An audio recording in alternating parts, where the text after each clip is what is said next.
ஐயா 2 பேரும் வந்து மாற்றி மாற்றி சொன்னாங்க. நம்ம 60 65 ஆண்டு திராவிட ஆட்சியில் வந்து இவங்க சொன்னது எல்லாமே சரிதான். ஆனால் இன்னும் நிறைய செஞ்சிருக்கலாம். செய்யக்கூடிய இடத்துல இருந்தாங்க, ஆனா செய்யல. இருந்தாலும் நாம் தமிழர் கட்சி வந்து எந்த ஆட்சியில குற்றச்சாட்டு வேணா, நீங்க என்ன செஞ்சீங்க? நீங்க என்ன செஞ்சீங்க? நாம் தமிழர் கட்சி வந்து இன்னும் எந்த போராட்டம் முன்னெடுத்திருக்கீங்க? இல்ல. இருந்தாலும் பாத்தீங்கன்னா எங்க பகுதியில் வந்து நல்லாமட்டியில வந்து எங்க ஊர் பக்கத்துல வந்து ஒரு மதுபான கடை வர்றதுக்கு இருந்துச்சு.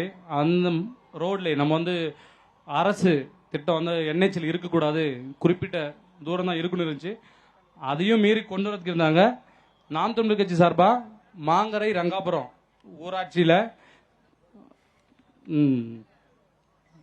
ஊராட்சியில வந்து தீர்மானம், பஞ்சாயத்துல வந்து தீர்மானம் நிறைவேற்றி அந்த மதுக்கடியை வராம தடுத்திருக்கிறோம் அந்த பகுதியில். அப்புறம் பார்த்தீங்கன்னா சூடனூர் பகுதியில் வந்து மக்களுக்கு பிரச்சனையா இருக்கக்கூடிய கல்குவாரியை வந்து எங்க கட்சி வந்து தடுத்து நிறுத்தியிருக்கு. பஞ்சப்பள்ளி பகுதியில் ஒரு கல்குவாரியை நிறுத்தியிருக்கு. இன்னும் பார்த்தீங்கன்னா ஏரியூர், கடத்தூர், அரூர், இன்னும் நிறைய பகுதியில் வந்து மக்களுக்கு பிரச்சனையா இருக்கக்கூடிய கல்குவாரி எல்லாமே நாம் தமிழர் கட்சி சார்பாக ஆர்ப்பாட்டம் முன்னெடுத்து தடுத்து நிறுத்தியிருக்கிறோம். ஆர்ப்பாட்டம் செஞ்சிருக்கிறோம். அப்புறம் பார்த்தீங்கன்னா அட்சன் பிரச்சனை பாலக்கோட்டில் வந்து 2021 வந்து 100 தம்பிகள் வந்து வேலையை விட்டு நிறுத்திட்டாங்க. அது அவங்க வந்து ரொம்ப நாள் வந்து காத்திருப்பு போராட்டம் நடத்தினாங்க. அது யாரும் கண்டுக்காதனால நாங்கள் போயிட்டு எங்கள் ஆதரவு தெரிவித்தோம். அது இன்னும் பிரச்சனை தொடர்ந்துட்டே வழக்கில் இருக்குது. அது நாம் தமிழ் கட்சி எடுத்துச்சு. அப்புறம் பார்த்தீங்கன்னா 8 வழிச்சாலை பிரச்சனை.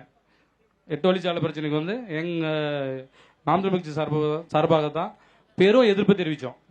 அந்த வழியில் இருக்கிற மக்கள் எல்லாமே பாதிக்கப்படுறாங்க. மலைகள், இயற்கை வளங்கள் எல்லாம் சூறையாடப்படுது. இது வந்து நம்மளுக்கு ஒரு தேவையில்லாத திட்டம்னு சொல்லிட்டு நாம் தமிழர் கட்சி சார்பாக முன்னெடுத்து அதை நிறுத்தியிருக்கிறோம். அரசு கலைக்கல்லூரி தருமபுரி நகரத்தில் இருக்கிற பகுதி பார்த்தீங்கன்னா 8000 மாணவர்கள் படிக்கிறாங்க. அந்த 8000 மாணவர்கள் படிக்கிற இடத்துல வந்து குடிநீர் வசதி, கழிவறை வசதி இதெல்லாம் வந்து ஒழுங்கா இல்லாமல் இருந்துச்சு. அதை வந்து எங்க கட்சியை சார்ந்த சிலம்பரசன் தகடூர் சிலம்பரசன் வந்து மாவட்ட தலைவர் அவர் முன்னெடுத்து தான் வந்து அதுக்கு வந்து நம்ம சட்டமன்ற உறுப்பினர் ஐயா வெங்கடேசன் வந்து அதுக்கப்புறம் தான் வந்து அது கவனத்தில் எடுத்து தீர்த்து வச்சார். அதை வந்து நாங்க தான் முன்னெடுத்து செஞ்சோம். படிக்கிற மாணவர்கள் வந்து சின்ன சின்ன தண்ணி பிரச்சனையாலும் கழிவறை பிரச்சனையாலும் பாதிக்கப்படக்கூடாதுன்னு சொல்லி. அப்புறம் பார்த்தீங்கன்னா இப்போ வந்து பேருந்து நிறுத்தம் ஒரே நாளில் வந்து திடீர்னு பார்த்தீங்கன்னா இரவோட இரவா பேருந்து நிலையத்தை அப்படியே மாத்திட்டாங்க. மக்கள் எந்த பேருந்து நிலையத்தை சொல்றீங்க? நகர பேருந்து நிலையத்தை வந்து இரவோடு இரவாக அப்படியே வந்து வெளியே தூக்கிட்டு போயிட்டாங்க.